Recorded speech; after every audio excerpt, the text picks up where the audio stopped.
Red breaking చూస్తున్నాం. కామారెడ్డి జిల్లా కేంద్రంలోని సిరిసిల్ల రోడ్డులో గల ఓ పాత ఇనుప సామాను దుకాణంలో భారీ అగ్ని ప్రమాదం సంభవించింది.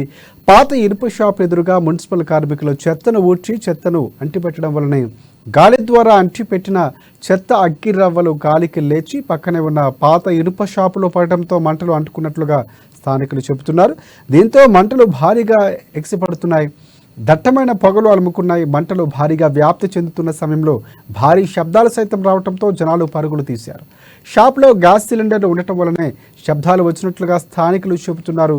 స్థానికులు ఫైర్ ఇంజిన్ అధికారులకు సమాచారం చేరవేయడంతో ఘటనా స్థలానికి చేరుకున్న ఫైర్ ఇంజిన్ అధికారులు మంటలు అదుపు తీసుకునే ప్రయత్నం చేస్తున్నారు. ఇక ఈ ఘటనలో షాప్ పూర్తిగా దగ్ధమైంది. సుమారుగా 12 లక్షల రూపాయల వరకు ఆస్తి నష్టం సంభవించినట్లుగా అంచనా వేస్తున్నారు యజమాని.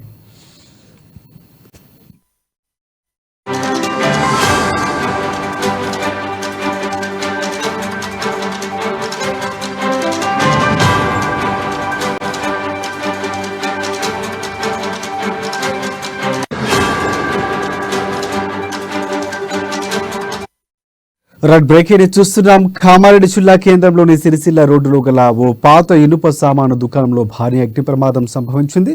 పాత ఇనుప షాప్ ఎదురుగా మున్సిపల్ కార్మికులు చెత్తను ఊడ్చి చెత్తను అక్కడ మంట పెట్టారు. ఇక గాలి ద్వారా ఎదిరిన రిప్పు రవ్వలు అక్కడ లేచి పడటంతోనే అక్కడ మంటలు వ్యాప్తి చెందినట్లుగా స్థానికులు చెబుతున్నారు. దీంతో మంటలు భారీగా చెలరేగాయి. దట్టమైన పొగలు కూడా అలుముకున్నాయి. మంటలు భారీగా వ్యాప్తి చెందుతున్న సమయంలో భారీ శబ్దాలు రావడంతో జనాలు అక్కడి నుంచి పరుగులు తీశారు. షాప్లో గ్యాస్ సిలిండర్లు ఉండటం వల్ల ఈ శబ్దాలు వచ్చినట్లుగా స్థానికులు చెబుతున్నారు. స్థానికులు ఫైర్ ఇంజిన్కు సమాచారం అందించారు. ఇక్కడ ఘటనా స్థలానికి చేరుకున్న ఫైర్ ఇంజిన్ అధికారులు మంటలు అదుపు చేశారు.